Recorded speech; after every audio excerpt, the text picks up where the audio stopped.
नमस्कार, आप देख रहे हैं एनएमएफ न्यूज में आपके साथ शबनम। चुनाव आयोग वोटर वेरिफिकेशन करवा रहा है, जिसका विपक्ष लगातार विरोध कर रहा है। आज विपक्ष ने संसद परिसर से शुरू कर चुनाव आयोग कार्यालय तक विरोध प्रदर्शन किया, पैदल मार्च निकाला, लेकिन इस दौरान काफी अजीबोगरीब तस्वीरें देखने के लिए मिली। जैसे ही विरोध प्रदर्शन शुरू हुआ, टीएमसी की 2 सांसद बेहोश हो गई। पहला था महुआ मोइत्रा बवाल कर रही थी, बैरिकेड लांघते हुए नजर आ रही थी। इसी दौरान कुछ देर बाद खबर आती है कि महुआ मोइत्रा बेहोश हो जाती हैं, क्योंकि उन्हें जैसे ही पुलिस हिरासत में बस में ले जाया जाता है, उनकी हालत बिगड़ जाती है। हालांकि इस विरोध प्रदर्शन के बीच बेहोशी की हालत में एक और सांसद नजर आई, और वो सांसद हैं टीएमसी की ही सांसद मिताली बाग। इस दौरान राहुल गांधी, जैसे ही ये खबर सामने आती है कि महुआ मोइत्रा और मिताली बाग बेहोश हो गई हैं, तुरंत दौड़ते हुए राहुल गांधी वहां पहुंच जाते हैं और ऐसे में मिताली बाग के पास जाकर उनसे मुलाकात करते हैं।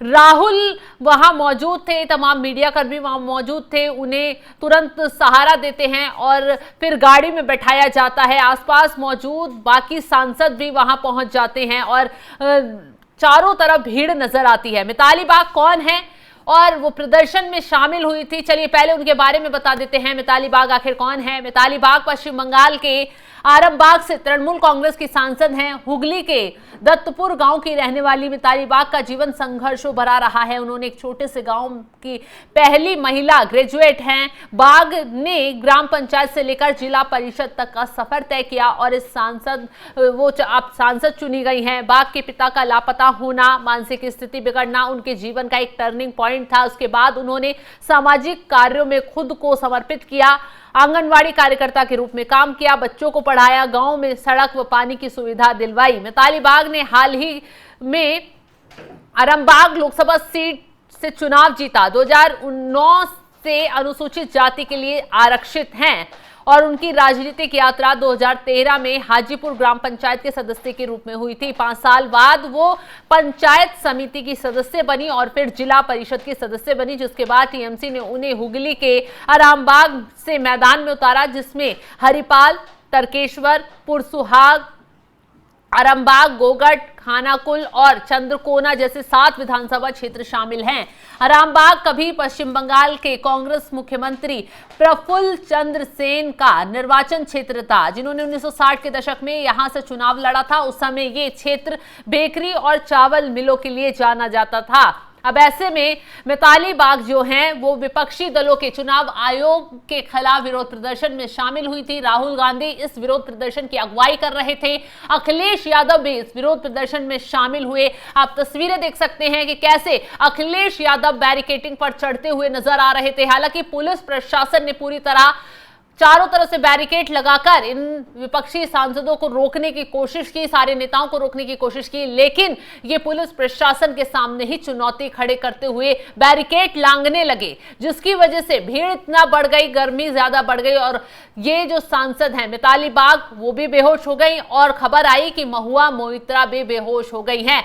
तुरंत ही दोनों सांसदों के पास राहुल गांधी पहुंच जाते हैं। आप तस्वीरें देख सकते हैं कि कैसे मिताली बाग जो है बेहोश होकर जमीन पर गिर गई हैं और चारों तरफ से उन्हें कुछ सिक्योरिटी के लोग हैं, कुछ सांसद हैं, नेता हैं, उन्होंने घेर लिया है। राहुल गांधी तभी कंधे पर उनका हाथ रखकर उन्हें वहां से ले जाते हैं, गाड़ी में बैठाया जाता है। इन तस्वीरों पर तमाम तरीके से सोशल मीडिया पर कमेंट किए जा रहे हैं।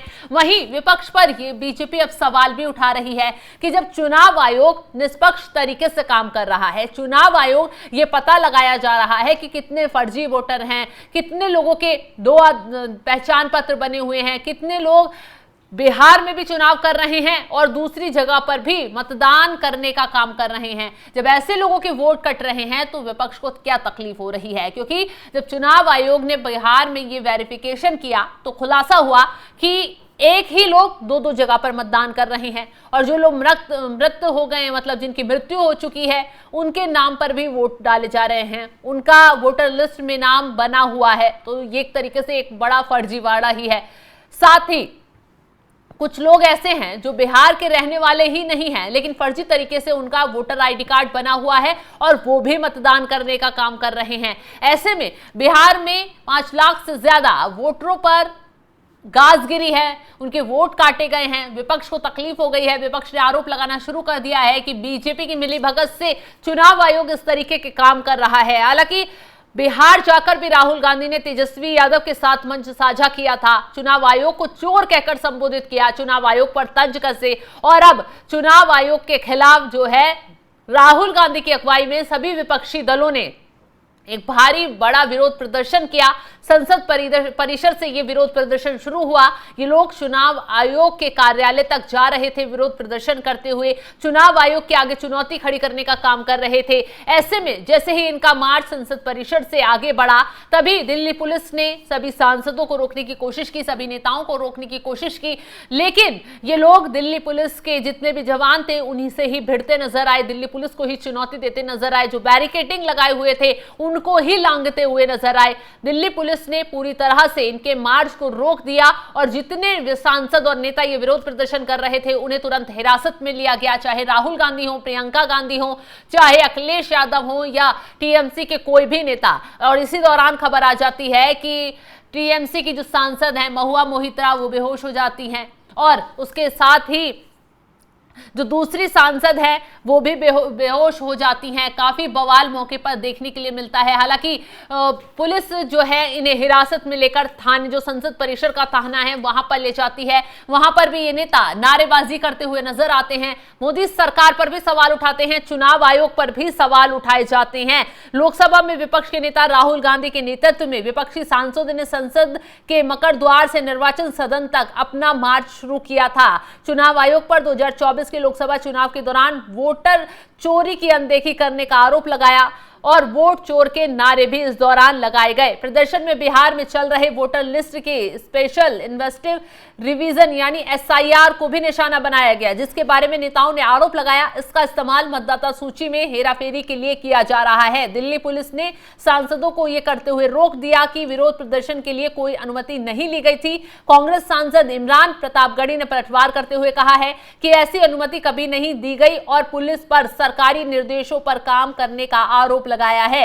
वहीं डिंपल यादव ने भी बूथ कैप्चरिंग का उपचुनावों में आरोप लगा दिया, जबकि आरजेडी के मनोज झा ने एसआईआर को धोखाधड़ी बताया और चुनाव आयोग पर सुप्रीम कोर्ट के आदेशों के बावजूद डेटा रोकने का आरोप लगा दिया है। चलिए अब जाते जाते आपको इस पूरे मामले पर राहुल गांधी चुनाव आयोग पर क्या कुछ तंज कस रहे हैं वो भी सुनवा देते हैं। हाँ नहीं, देखिए हिंदुस्तान की डेमोक्रेसी की हालत देखिए। 300 एमपीज इलेक्शन कमीशन से मिलना चाहते हैं और कहते हैं कि हम डेलीगेशन लेके आएंगे, हम आपको एक डॉक्यूमेंट देना चाहते हैं। इलेक्शन कमीशन कहता है नहीं, 300 एमपीज नहीं आ सकते हैं। तो यही हालत है, क्योंकि डरते हैं। 300 एमपीज आ गए और वहाँ पे सच्चाई निकल आई और हमने उनको थोड़ा जो उनके काम की सच्चाई दिखा दी। That is why. लेकिन आपको लगता है कि सर आपको ये जो लड़ाई है, मैं थोड़ा क्लियरली बोलना चाहता हूँ। देखिए अब ये राजनीतिक लड़ाई से आगे निकल गई है, ठीक है। अब ये देश की जो आत्मा है, स्पिरिचुअल देश का जो आत्मा है, उसके लिए लड़ाई हो रही है। कॉन्स्टिट्यूशन की लड़ाई है। 1 मैन 1 वोट कॉन्स्टिट्यूशन का फाउंडेशन है। 1 मैन 1 वोट के बिना कॉन्स्टिट्यूशन का कोई मतलब नहीं है। और हमने क्लियरली दिखाया है कर्नाटक में कि 1 मैन 1 वोट नहीं है। Multiple man multiple vote, 1 man multiple vote, सारा कुछ चल रहा है, ठीक है। तो ये अब लड़ाई पूरी की पूरी ऑपोजिशन लड़ रही है और हिंदुस्तान के जो युवा हैं उनको ये बात समझ आ गई है। तो अब इलेक्शन कमीशन को छुपना काफी मुश्किल हो जाएगा। वो आपको कहता है